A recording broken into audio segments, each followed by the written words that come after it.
Olá, meu nome é Cristiano Galindo, sou fisioterapeuta e professor de anatomia do Instituto Prime. Bom, dando continuidade à nossa aula, vamos adiante então fazer uma revisão, né? Revisão do que nós vimos. Nós vimos posição anatômica, nós vimos planos, nós vimos eixos, isso nos outros vídeos. Então, rapidamente, posição anatômica, que seria cabeça ereta, olhar para o horizonte, palmas da mão voltadas para frente, braço esticado, pernas unidas, hálux voltado para frente. E os planos que nós vimos? Nós vimos planos, o plano sagital, o plano frontal e o plano horizontal ou transversal, né? Além disso, nós vimos alguns eixos. Dos eixos, nós vimos o eixo longitudinal, que é o crânio caudal. Nós vimos o eixo sagital, que é o mesmo eixo e o mesmo plano, sagital. E o eixo látero-lateral, de um lado ao outro, né? Então, vamos falar um pouco do tema da nossa aula, né? O tema da nossa aula de hoje será definições, algumas definições breves, divisões, nomenclaturas anatômicas. Por que falar já dessas nomenclaturas? Isso é para facilitar o estudo, para a gente familiarizar com alguns termos que serão utilizados durante o nosso módulo. E falaremos também, daremos uma introdução sobre o sistema musculoesquelético, sobre o sistema muscular. Mas nós vamos começar agora com o sistema esquelético. Vamos lá. Funções do sistema esquelético. As funções são proteção, sustentação, fazer sistema de alavancas e a produção celular. Então temos o que? Uma divisão do nosso sistema esquelético. E essa divisão é uma divisão básica. Divisão axial, apendicular e as cinturas. O que seria isso? Você que está começando o módulo, é o primeiro módulo que você está fazendo no Instituto Prime. Então o que seria isso? Tudo que seja apendicular, pernas, braços, tudo isso é apendicular. Axial seria o eixo central. E cinturas, nós temos duas cinturas básicas, cintura pélvica e cintura escapular. E temos uma classificação dos ossos. Essa classificação a gente já viu em alguma anatomia. Mas aqui na anatomia 3 a gente vai aprofundar um pouquinho mais, porque a gente vai falar de várias estruturas ósseas. Então, nós temos aqui os ossos longos. Um exemplo de osso longo agora a gente vai ver. Os ossos laminares, ossos curtos, irregulares, pneumáticos e sesamoidais, ou sesamoides. Tá? Então, sistema esquelético, vamos pensar um pouco. O que a gente acabou de ver do sistema esquelético? Você já está pensando aí em quais ossos são a classificação de cada osso, né? Então vamos ver o que a gente acabou de ver, só uma breve revisãozinha. O que seria isso? Nosso sistema esquelético. Ali, essa primeira gravura, o que seria? Seria uma função. Então a função do nosso sistema esquelético seria, primeira, é um homenzinho com a chave. O que seria isso? O que te lembra isso? Que a gente acabou de ver das funções do sistema esquelético? Proteção. Além da proteção, aqui do lado a gente tem a torre de Pisa. Essa torre de Pisa é uma estrutura. E é exatamente isso a função do sistema esquelético, estrutura. Além disso, nós colocamos outra função lá, seria a função de alavancas. Esse rapaz aqui está fazendo uma alavanca para mover a pedra. E nossos ossos fazem exatamente isso. Por exemplo, a patela consegue diminuir 50% do peso corporal mediante ao fêmur, mediante a força, desculpa, não reduz o peso, reduz a força que precisa fazer o quadríceps, né? Então a patela é uma excelente alavanca. E além disso aqui, no finalzinho, esse pessoal da China aqui fazendo celular, né? Então, o sistema esquelético também tem produção celular, não é esse celular não, mas tem produção celular, né? Vamos lá. E a última que a gente colocou? Vamos fazer a divisão. Olha lá a divisão. Nós temos esqueletos e temos no esqueleto nós temos a parte axial, a parte apendicular e as cinturas, a cintura pélvica e a cintura escapular, né? Então a gente falou as funções, falou a divisão e depois a gente foi para o quê? Falar da classificação dos ossos. Você se recorda aí qual foi o primeiro osso que a gente colocou? A primeira classificação? A primeira classificação foi de um osso longo. Então vamos lá. O que temos de osso longo? O exemplo clássico de osso longo é o fêmur. Por que osso longo? A sua estrutura é mais alongada, seria como se a gente quisesse falar que fosse um retângulo. E dentro desses ossos longos, nós podemos ver que tem uma estrutura, aqui uma estrutura esponjosa na sua extremidade. Aquilo ali tem várias células, e uma das coisas que essas células fazem é a produção de medula. Quando se faz um exame de saturação de cálcio, nós utilizamos essa parte do fêmur para diagnosticar se a pessoa tem osteoporose, osteopenia, se é uma pessoa normal, né? Então essa é uma região propícia para fazer esse exame. E aí depois a gente foi para ossos o quê? Ossos curtos. Um osso curto é um osso que a gente lembraria mais um quadrado, né? Então tá ali, os ossos do pé geralmente são os ossos curtos, mas existem vários outros ossos que a gente pode dar de exemplo. Mas cuidado, por exemplo, nós temos aqui, ó, navicular. Navicular seria exemplo de osso curto, né? Temos aqui os ossos laminares, que é a escápula. Essa aqui é a escápula.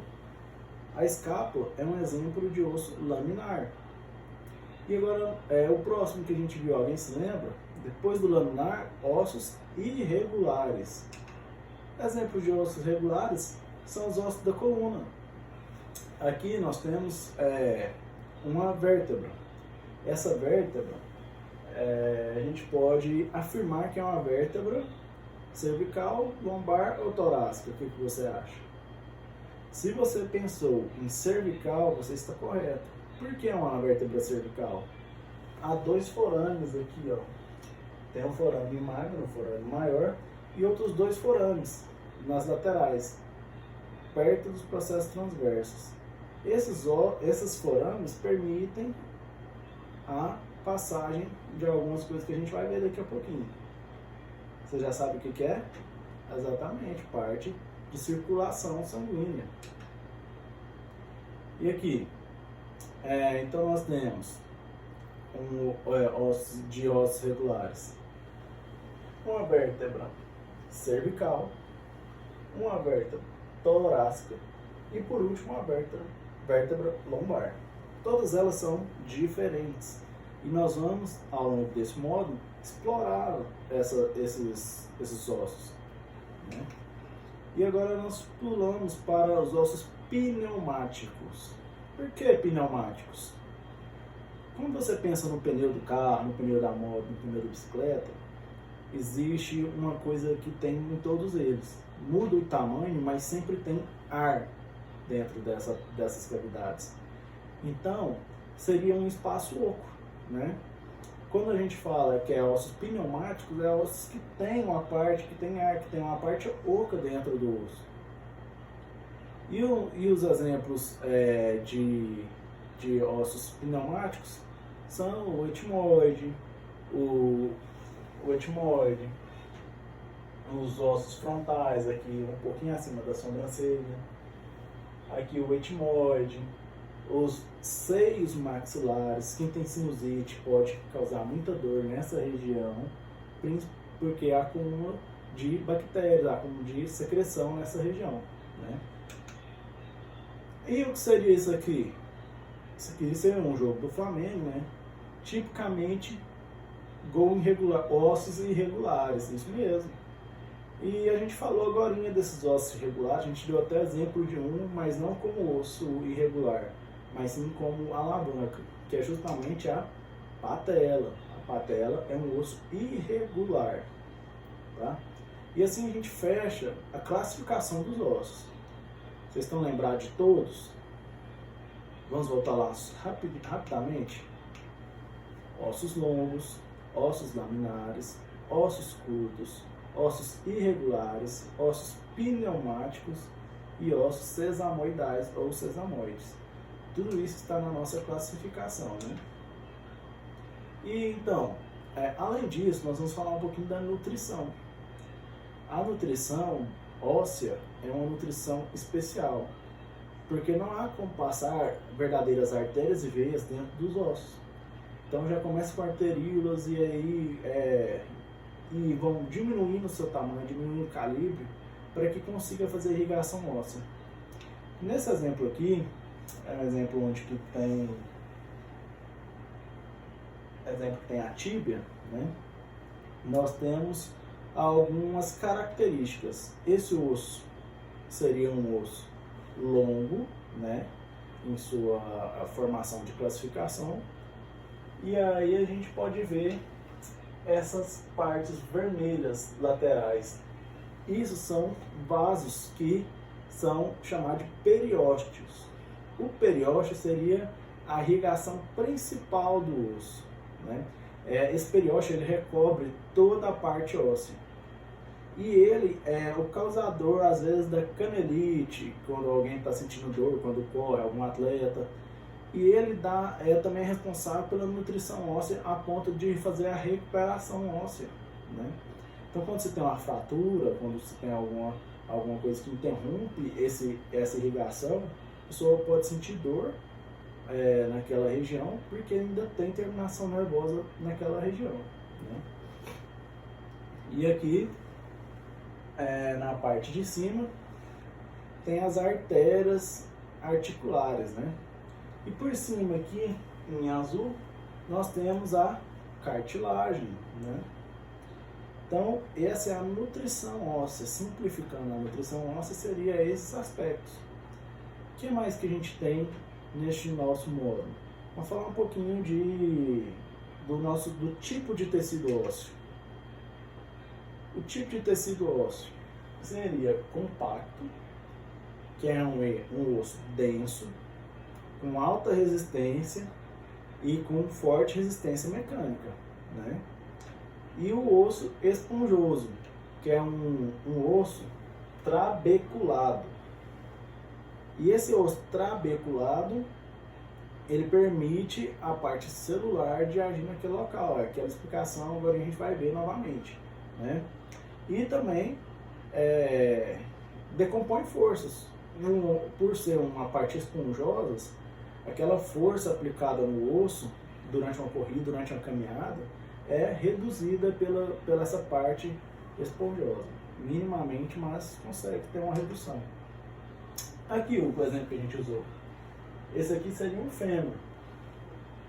O fêmur, ele é uma explicação de uma parte esponjosa e uma parte compacta, né? Essa parte aqui, onde temos a parte mais longa do fêmur, que é chamada de corpo do fêmur, é uma parte compacta. O osso está rígido ali naquela região. E essa parte acima é uma parte esponjosa, né? Então, tudo isso é a parte óssea. E por baixo ali, aqui por último, tem a cartilagem.